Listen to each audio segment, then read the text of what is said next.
रामपुर नाम के गांव में सुधा नाम की एक औरत अपने बेटे रघु के साथ रहती थी। रघु जब 4 साल का था तभी रघु के पिताजी सुभाष रघु और सुधा को छोड़कर किसी और के साथ रहने चले जाते हैं। सुभाष बहुत अमीर घर का आदमी था और सुधा भी अच्छी फैमिली से थी, लेकिन सुभाष के घर छोड़ जाने पर घर वालों ने रघु और सुधा से बुरा बर्ताव शुरू कर दिया। सभी लोग सुधा को ही गलत समझ रहे थे। एक दिन उसके सास ससुर ने सुधा के माता पिता को घर बुलवाया और उन्हें सुधा के बारे में बहुत कुछ उल्टा पुल्टा सुनाया। उनके सामने ही सुधा के ससुर सुधा से, देखो सुधा, हमारा बेटा बहुत अच्छा था, लेकिन तुम में ही जरूर कोई कमी होगी जिस कारण सुभाष हम सबको छोड़कर यहाँ से चला गया। अब तुम्हें भी यहाँ रहने का कोई हक नहीं है। चली जाओ यहाँ से अपने बेटे को लेकर। सुधा बहुत गिड़गिड़ाती है कि आखिर उसकी गलती क्या है और वो अपने छोटे बच्चे को लेकर कहाँ जाएगी, लेकिन उसकी बात कोई नहीं मानता। उसके अपने माता पिता ने भी उसे अपने घर ना आने की वार्निंग दे दी। अब वो अपने 4 साल के बेटे रघु को अपने साथ लेकर घर से निकलती है।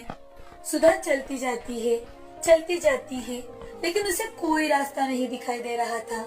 अब वो थकी हारी एक तालाब के पास पहुंच जाती है। बेटा रघु, तुम यहीं बैठो, मैं अभी तुम्हारे लिए पानी लेकर आती हूँ। हाँ? अब वो अपने छोटे बच्चे को पेड़ की छांव में रखकर पानी लेने तालाब पर पहुंच जाती है, तो उसकी नजर वहीं पर पास में एक छोटे से बतख पर जाती है जो बेहद खूबसूरत था। लेकिन वो खूबसूरत सा बतख किसी ने बिछाए हुए जाल में फंस चुका था और उसमें से बाहर निकलने की कोशिश कर रहा था। उसे देख सुधा, वाव, कितना सुंदर है ये। सुधा उस बतख को जाल से मुक्त करवाती है और फिर अपने बेटे को पानी पिलाने के लिए चली जाती है, तो वो बतख भी सुधा के पीछे पीछे चलने लगता है। उसे देख सुधा, चलो भागो यहाँ से, अब तुम आजाद हो, जहाँ जाना चाहो वहाँ जा सकते हो, भागो भागो यहाँ से। सुधा के इस तरह से बात करने के बाद भी वो बतख उसके पीछे पीछे ही चल रहा था। अब सुधा अपने बच्चे को गोद में उठा लेती है और उस बतख को प्यार से पुचकारती है और उससे, तुम तो मेरा पीछा ही नहीं छोड़ रहे हो। एक तो हम दोनों को घर से निकाल दिया गया है, और तो और हम दोनों का रहने का भी कोई ठिकाना नहीं है, न खाने का। मैं तुम्हें कुछ नहीं दे सकती, चलो जाओ अपनी राह पर। लेकिन फिर भी वो सुंदर सा बतख उसके पीछे पीछे ही चल रहा था। अब वो एक गांव में पहुंच जाते हैं, जहाँ पर सुधा अपने लिए काम मांगने लगती है। भैया, कोई काम हो तो दिलवा दो ना, आपका बहुत बहुत भला होगा भैया। उसी गांव में राम नाम का एक भला आदमी रहता था जो सुधा को काम देता है और सुधा से, बहन, क्या तुम खेत में काम कर सकोगी? हाँ भैया, जरूर करूँगी। इस पेट के लिए कुछ ना कुछ तो करना ही होगा ना। तुम एक काम करो, तुम यहीं पर एक अपनी छोटी सी झोपड़ी बना लो और यही रहो। मुझे हमेशा काम के सिलसिले में बाहर जाना पड़ता है। मेरी माँ को भी तुम्हारा सहारा मिल जाएगा। लेकिन तुम हो कहाँ से? भैया, मुझसे ये सब मत पूछिए, बस मैंने आपको भाई कहा है और आपने मेरी जरूरत के वक्त मुझे काम दिया है, तो मैं आपका एहसान कभी नहीं भूल पाऊंगी। अब सुधा वहीं रहने लगती है। खेत में ही राम की मदद से एक छोटी सी झोपड़ी बनाती है और अब अपने बेटे रघु और बतख के साथ रहने लगती है। खेत में काम करने के साथ साथ राम के माँ की भी देखभाल किया करती थी। ऐसे ही दिन बीत रहे थे। 1 साल बीत चुका था। अब रघु 5 साल का हो चुका था और वो सुंदर सा बतख भी बड़ा हो चुका था और पहले से ज्यादा बेहद खूबसूरत हो चुका था। एक दिन रात के समय सुधा और रघु खाना खाकर सो जाते हैं। हर रोज की तरह सुबह उठकर सुधा बतख के पास आती है, तो उसकी आंखें फटी की फटी रह जाती है। वो देखती है कि उस सुंदर से बतख ने एक सोने का अंडा दिया है। उसे हाथ में लेकर सुधा, मैं कोई सपना तो नहीं देख रही, ये कैसे? तभी बतख बोल उठता है, माँ, माँ, मैं एक जादुई सोने का अंडा देने वाला बतख हूँ। तुमने मेरी बहुत सेवा की है। मुझे अपना दूसरा बेटा मानकर खुद भूखे पेट रहकर मुझे खाना खिलाया है। अब मेरी बारी है कि मैं तुम्हें अपनी ओर से कुछ दूँ। अब तुम सारी चिंताएं मुझ पर छोड़ दो और ये सोने का अंडा बेचकर अपनी सारी ख्वाहिश पूरी करो। ये सुनते ही सुधा उस बतख को गले लगा लेती है और उसकी आंखों में से आंसू आने लगते हैं। अब वो बतख हर रोज एक सोने का अंडा देता है और सुधा उस अंडे को राम के हवाले कर शहर बेच कर आने के लिए कहती है। अब सुधा ने उसी गांव में एक जमीन खरीदी और वहाँ बहुत बड़ा घर बनवाया। ये देख गांव के सभी लोग बहुत खुश थे और साथ ही आश्चर्यचकित भी थे। एक दिन सुधा कपड़े धोने के लिए नदी पर जाती है तो वहाँ पर गांव के सरपंच की पत्नी मीना सुधा से, वाह वाह वाह वाह वाह वाह, क्या बात है सुधा, आजकल तो तुम्हारे कुछ अलग ही ठाठ है। जब इस गांव में आई तब तो तुम्हारे पास कुछ भी नहीं था, अब क्या कोई खजाना बिजाना मिल गया है क्या तुम्हें? सुधा बेचारी भोले मन से सब कुछ मीना को बता देती है। सुधा की बातें सुन मीना के मन में लालच आ जाता है। वो घर जाकर अपने पति मनोज को यह सारी बात बता देती है।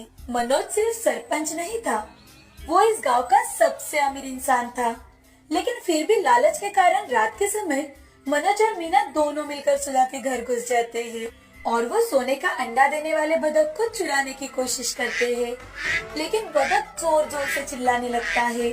उसका शोर सुनकर सुधा भागते हुए बतख के पास जाती है। तब तक मनोज और मीना वहाँ से भाग चुके थे। सुधा को देखकर बतख भी शांत हो चुका था। सुधा रात भर वहीं पर सो जाती है। अब दूसरे ही दिन से मनोज उस बतख पर नजर रखने लगता है ताकि जब वो अंडा देकर बाहर जाए तो मनोज उसे उठा ले, चुरा ले। एक दिन बतख सुबह अंडा देकर बाहर घूमने के लिए निकलता है, तभी मनोज वो अंडा चुरा लेता है और अपने घर जाकर मीना को दिखाता है।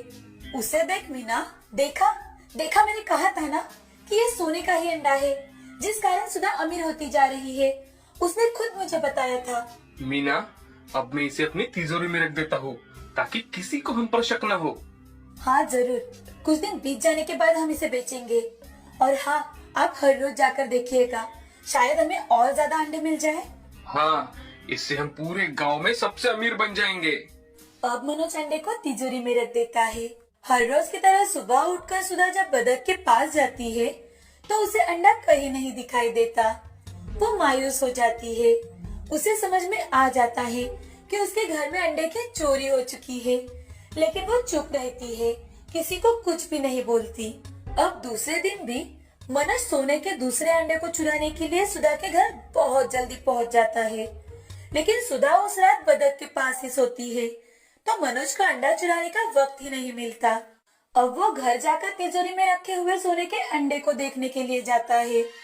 जैसे ही वो तिजोरी खोलता है तो देखता है कि उसमें अंडे के साथ साथ बाकी के सारे पैसे, सोना, चांदी सब कुछ राख हो चुका है। ये देखकर वो जोर जोर से मीना को आवाज लगाने लगता है। अरे अरे मीना, जल्दी आओ यहाँ, ये देखो हमारे साथ क्या हुआ है। मीना ये देख जोर जोर से रोने लगती है, अपनी किस्मत को दोष देने लगती है और साथ ही अपनी गलती पर पछतावा करती है। हाय, मैं लुट गई, हमारे लालच ने हमें क्या से क्या बना दिया है भगवान। मीना, रो मत, देखो हमारे लालच के कारण ही ये सब हुआ है। अब से हम ये कसम खाएंगे कि आज के बाद हम कभी लालच नहीं करेंगे और कोई चोरी नहीं करेंगे, सबसे अच्छे से रहेंगे। अब जो हुआ सो हुआ, इस जादुई अंडे ने हमें हमारे लालच के कारण सबक सिखाया है। अब वो दोनों मिलकर सुधा के घर जाते हैं, उसे सारी घटी घटनाएं बताते हैं और उससे माफी भी मांगते हैं। अब वो दोनों सरल रास्ते से चलने लगते हैं और दूसरी ओर सुधा बहुत खुशी खुशी अपने बेटे और बतख के साथ रहने लगती है।